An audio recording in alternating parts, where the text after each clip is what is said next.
Hey guys, what's going on? Back with another Panini video. I know it's been a while, but a couple things have happened. One of it being my phone is kind of on the fritz. It's kind of like on the way out, so I'm looking into getting a new phone finally after a couple years. This one's just having some issues.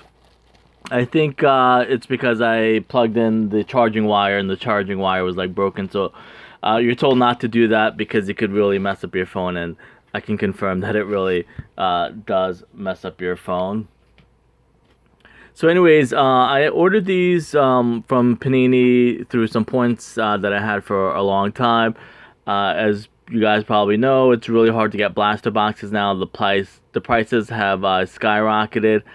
As far as basketball, you can probably still get some Topps baseballs, some Panini baseballs, some Panini football, and some other Panini stuff. So I've been saving up the points on Panini and I ended up getting three basketball cards.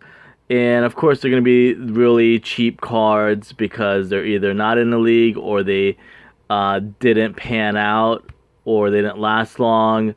They got cut, maybe injuries and stuff like that. So some of the lower priced cards are, players that aren't there anymore. Except for at the time, I remember D Rose cards were so cheap, and I probably should have bought one back then.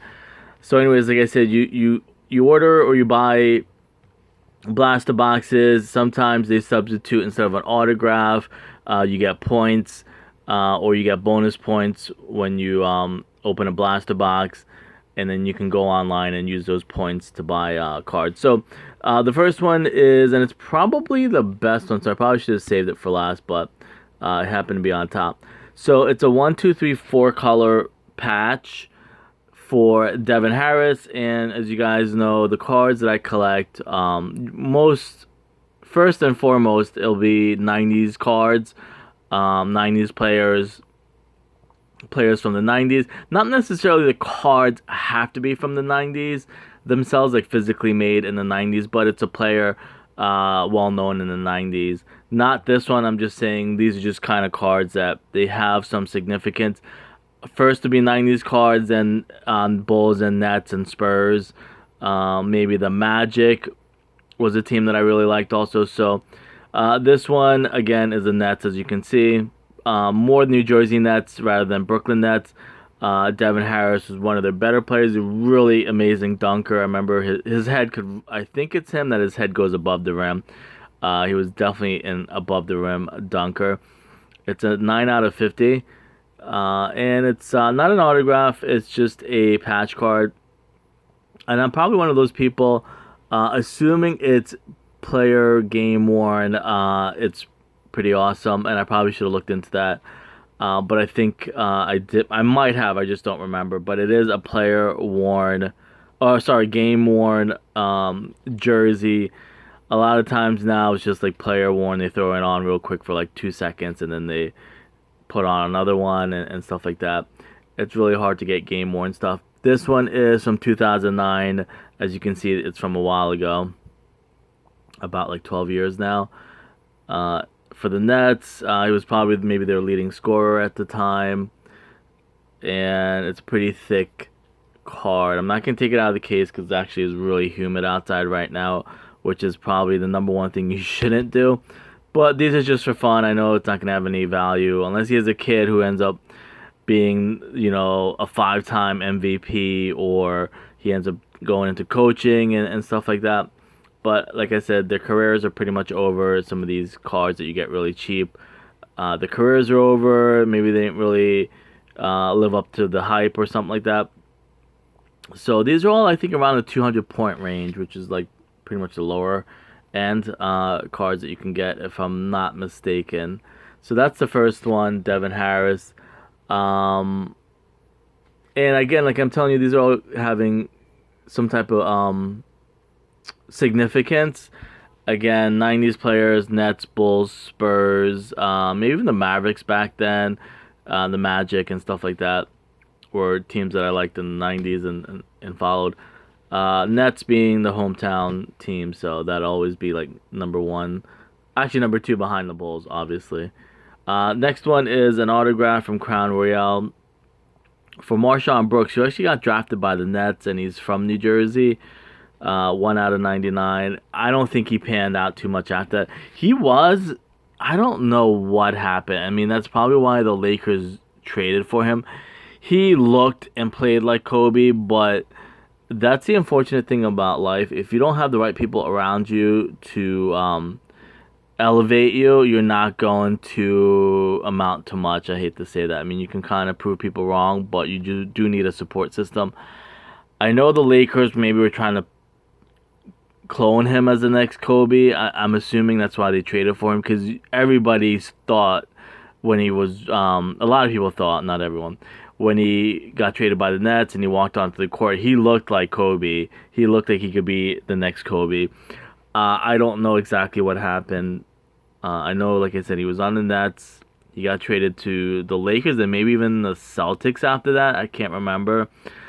But he might have just not had the right support system around him, because he was good. I think he might have hurt his knee is another thing. And that's why I picked it up. I mean, I just kind of feel sad, and nobody wants a pity party, but like, he was going to be like the next Kobe, people thought. He looked like him, same height. He had a good game, but something must have happened with the Nets and the Lakers where he didn't pan out. I think he's just playing overseas now, because he's like 6'5", like maybe an inch or two shorter than Kobe. And this is the Nets, then Lakers, and I think maybe after that he went to like even Boston or Cleveland or something like that. I can't remember. But I should probably look up his information and kind of remember what happened. And the last one is Carlos Boozer for the Bulls. He is a Duke guy. He won a championship with Duke, I believe. And Duke was just dominating at that time in the early 2000s. So he was on that team. Him, Dunleavy, Jason Williams, Shane Battier, and Chris Duhon, and I think Relics was on the bench maybe as a freshman. They had a really good team, or a couple guys back then, but that's when people used to stay for 4 years. And in college, most of them were like juniors and seniors and sophomores and stuff like that. So now they're pretty much just going to Duke and leaving after 1 year, hoping to win a championship. But more likely, you won't win a championship with young guys. You need seniors and juniors and sophomores and really good freshmen. So again, it's kind of like a, not really a jumbo patch, but it's kind of a good jersey relic.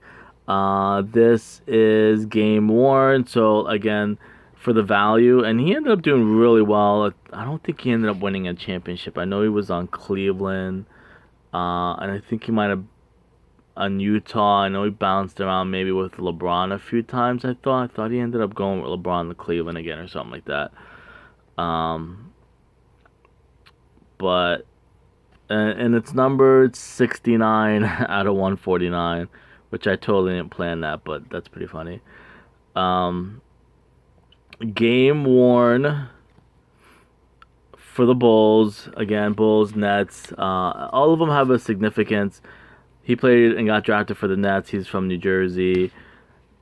New Jersey player. Really nice 4-color patch.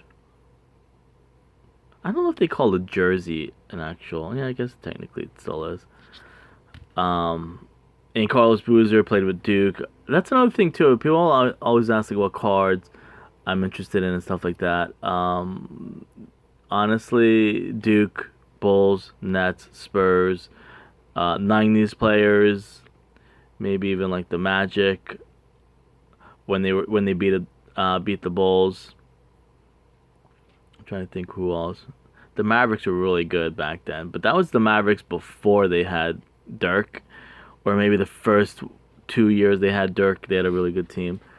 So anyways, these are them. They didn't cost much. They're pretty much free with points, and you just have to pay for shipping. But that's how they make up the money, because I think the shipping was like $9. I'm like, to ship this out doesn't cost $9. Probably costs like $5, so they probably keep an extra for probably the handling and the cases and stuff like that. So they probably make a couple dollars off of that. They probably only, honestly, probably even less than that. Probably like $3 to mail this out. The rate that they probably get from FedEx or whoever it was. But they keep a couple dollars for themselves. Kind of the same thing when you sell stuff on eBay. Some people sell it for $1 or $2 more for the cost of a case or envelopes and stuff like that. But anyways, that's it. I hope you guys liked. Again, if you want to see more cards and stuff, let me know. I don't know who still is interested in watching cards. I'll see you guys later. Thanks.